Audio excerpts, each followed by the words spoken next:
안녕하세요. 매일 새로운 사연을 전하는 읽어주는 사연 라디오입니다. 구독과 좋아요, 많은 공유 부탁드립니다. 오늘의 사연 안녕하세요.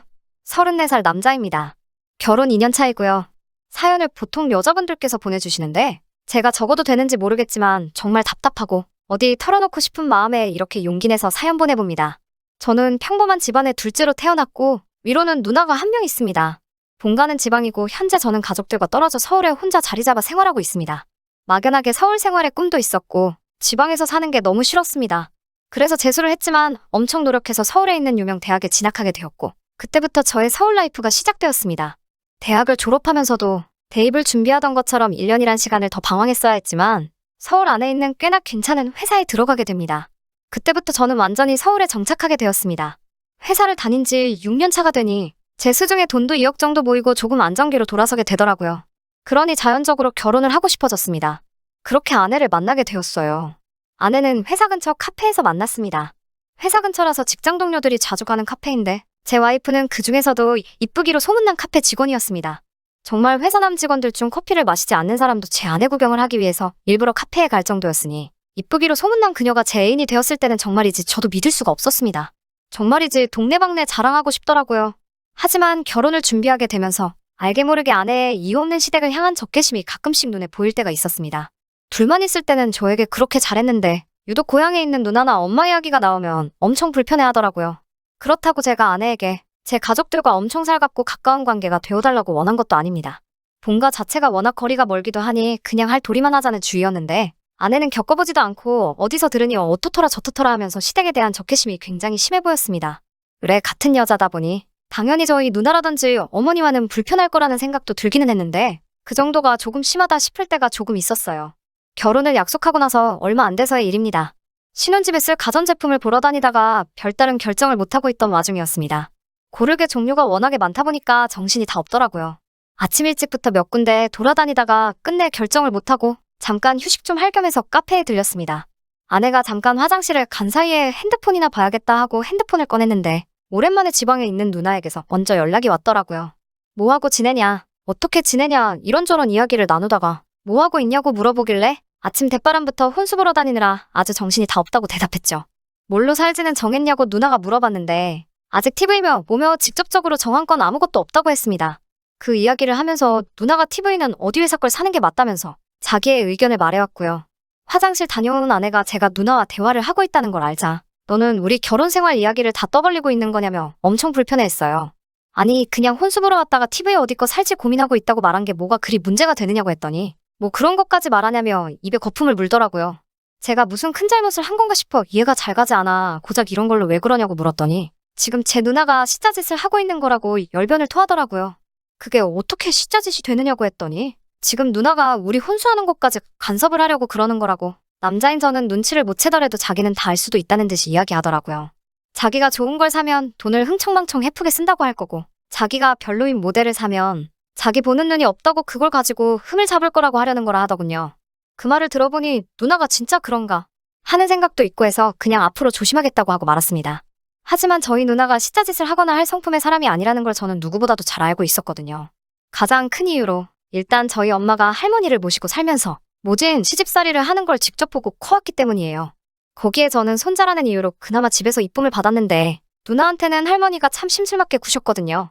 그래서 어머니나 누나 두 사람 전부 시자짓이라는 행위 자체를 싫어하는 사람들입니다. 시자짓하는 시무나 신우가 될 생각은 추호도 없다고 노래를 부르던 두 사람이었거든요. 결혼 준비하면서 결혼하고 나서도 우리 어머니가 아내에게 전화 연락을 먼저 하거나 그런 적도 한 번이 없었는데 뭐가 그렇게 불편하다고만 하는지 참 이해가 안 갔습니다. 어쨌든 그런 상황에서도 축복 속에 저와 아내는 결혼을 했습니다. 집은 제가 모은 돈과 부모님이 보태주신 돈까지 합해 서울에서 신축 빌라를 한 개 구하게 되었습니다. 투룸짜리 사이즈가 작은 신축 빌라여서 아내가 혼수로 집을 채우는 데는 1,500만 원이 채 들지 않았습니다. 아내가 일하는 카페가 근무 조건이 그다지 안정적인 편이 아니었던지라 많이 힘들어했습니다. 어차피 아르바이트식으로 일하는 거라 상관은 없었지만 그마저도 그만두고 싶다고 말하더라고요. 저는 아내가 계속 일을 해줬으면 하는 바람이 있었고 곧 죽어도 일을 그만두고 싶다는 아내를 겨우 뜯어 말려 애매한 맞벌이 부부로 생활을 하고 있었어요. 그리고 6개월 전 아내가 첫 아이를 임신하게 되었습니다. 우리 첫 아이 임신 소식에 양가 부모님 다 기뻐하셨고 저도 가능한 모든 걸 아내에게 맞추려 노력하며 살게 되었습니다. 아내는 임신하면서 그렇게 바라던 카페를 그만두게 되었고 저도 집안일을 도와주며 아내의 몸조리를 도와줬습니다. 임신 16주차가 지나니 이제 안정기에 접어들었다며 친정부모님하고 아이 태어나기 전에 한번 해외여행을 떠나고 싶다고 하기에 그렇게 하라고도 했어요. 그때 같이 임신 선물을 요구하길래 평소에 가지고 싶어 하던 명품 가방도 하나 사줬습니다. 가방에 여행비까지 돈이 그 자리에서 1,500만 원이 넘게 들어갔습니다. 재벌이면 저 정도는 감당할 수 있다고 그동안 제가 악착같이 저축해온 것도 있고 못 쓰게 한 것도 있으니 큰맘 먹고 아내가 원하는 대로 해줬습니다. 이제 제가 친정에 하는 만큼 아내도 시댁에도 마음을 열어줬으면 했는데 이런 제 마음은 전혀 통하지가 않았습니다.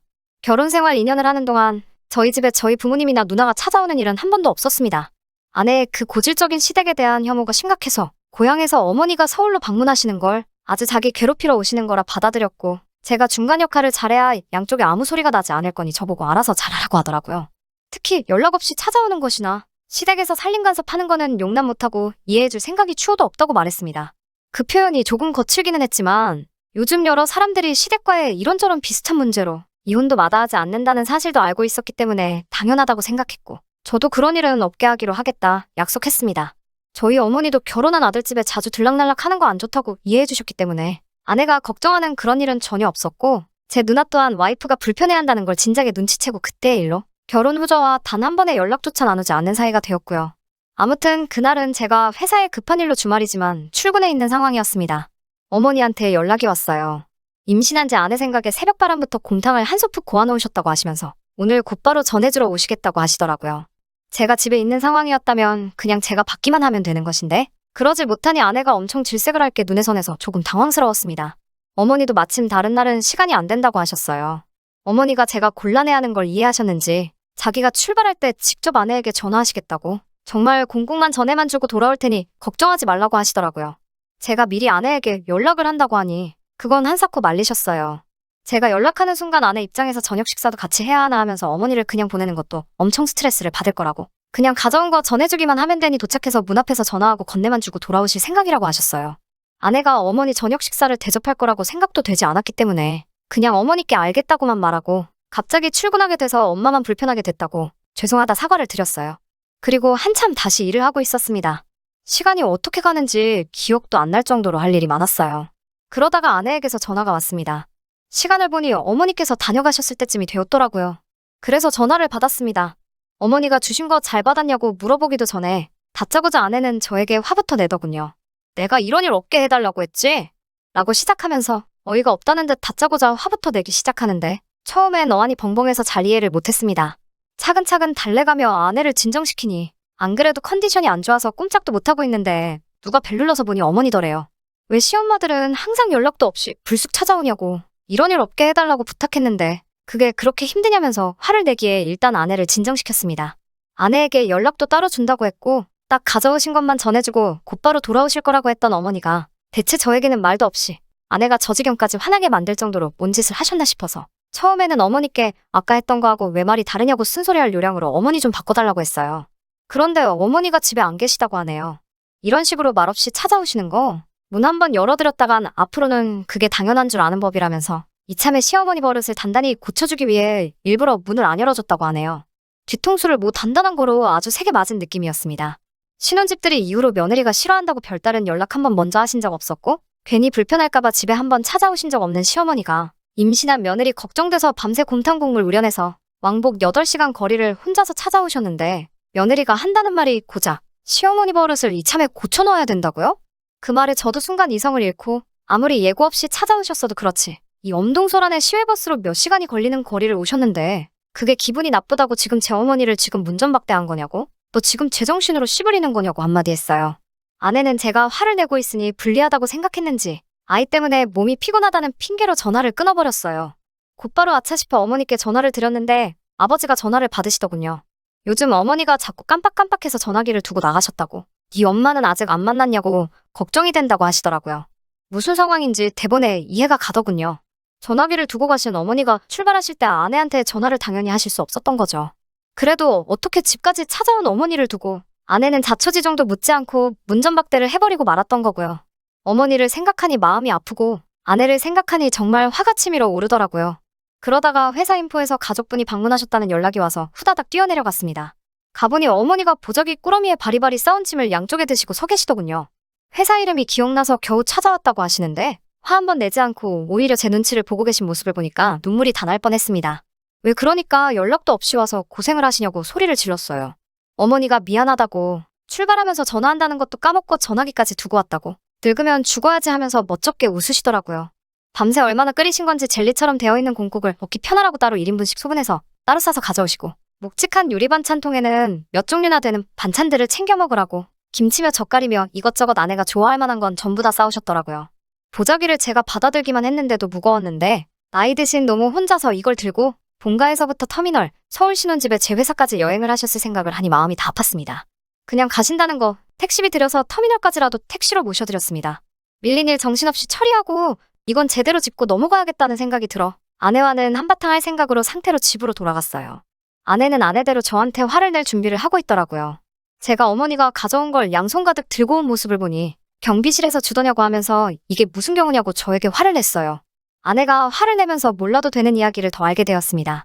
어머니가 찾아왔을 때 아내가 아예 집에 없는 척을 했다가 어머니가 어쩔 수가 없으니 경비실에 찾아갔는가 봅니다. 경비 아저씨한테 인터폰이 왔는데 어머니가 거기다가 짐을 두고 가셨다고. 그런데 전부 음식들이라 상할 것 같아서 미리 가져가셨으면 좋겠다 싶어 연락을 줬다고 하더군요. 아내는 그냥 거기다 두던지 갖다 버리던지 아저씨들 드시던지 맘대로 하시라고 대답을 했는가 봐요. 그런데 어머니가 그 음식들을 고스란히 저희 회사로 가져오신 걸 보니 아무래도 그 경비 아저씨와 인터폰을 주고받는 와중에 옆에 같이 계셨던 것 같습니다. 아내에게는 불같이 화를 냈어요. 자꾸 숫자짓을 한다고 하는데 우리 엄마나 누나가 너한테 뭐 못 살게 군 적이 한 번이라도 있느냐고요. 오늘같이 연락도 없이 집에 찾아오는 게 숫자짓이지 않느냐고 따지는 말에도 제가 왜 그런 건지 어머니가 전화기를 두고 가셔서 연락을 할 수 없었다는 전후 사정을 말해도 그건 변명에 불과하다는 투로 대답을 하더라고요. 결과적으로 어머니는 연락 없이 찾아온 게 맞지 않느냐고 하는 말에는 대답을 할 수 없었지만 아내의 그 뻔뻔한 태도가 너무나도 화가 났습니다. 임신 중 예민한 상황인 것도 이해하고 시어머니나 신호가 어렵고 불편할 거라는 것도 다 이해를 했습니다. 무엇 하나 제가 먼저 이래라 저래라 하고 요구한 적도 없었습니다. 심지어 신우를 불편해하는 모습 때문에 결혼 후 단 한 번도 연락조차 하고 지낸 적이 없습니다. 다만 오늘 같은 날 아내가 최소한의 사람돌이를 했다면 아무리 말없이 방문하셨더라도 날 추운데 집 안으로 잠깐 모시고 따뜻한 차 한 잔이라도 대접해드렸다면 적어도 엄동설 안에 저희 어머니가 전화기도 없는 상황에서 그 무거운 짐을 들고 터미널과 저희 집, 제 회사를 왔다 갔다 하실 필요도 없었을 테고 그랬다는 생각을 하니 아무리 생각해도 아내를 용서할 수가 없네요. 장인 장모님 외식 몇 번 시켜드릴 동안 우리 부모님한테 즉석밥 한 그릇이라도 선물해 드린 적도 없습니다. 지금 생각하니 아내를 위해서 그랬다는 말은 저의 만족을 위한 말이었고 제가 불효자고 아주 못난 놈입니다. 이미 아내의 배는 불러오고 있고 곧 있으면 출산일이 임박해오는데 저는 더 이상 아내와 미래를 준비하고 싶지 않습니다. 저도 모르게 이혼하자는 말을 해버렸어요. 현재 아내는 친정으로 짐 싸들고 간 상태입니다. 누나는 오랜만에 연락이 와서 자초지종을 다 들었는지 그냥 이참에 갈라서라고 하네요. 어머니는 괜히 자기 때문에 제가 이혼하게 생겼다고 미안하다고만 하시고 있어요. 너무 갑갑한 마음에 저와 비슷한 상황이 또 있나 찾아보다가 이런 채널을 알게 돼서 마음도 한번 정리해볼 겸 해서 제 사연 적어서 보내봅니다. 아이를 생각하면 참는 게 맞고 어머니를 생각하면 이혼하는 게 맞는데 아직도 이 상황에 결정을 내리지 못하겠네요. 긴 이야기 들어주셔서 감사합니다. 오늘의 사연은 여기까지입니다. 구독과 좋아요, 알람 설정해주시면 앞으로 더 좋은 사연으로 찾아오겠습니다. 감사합니다.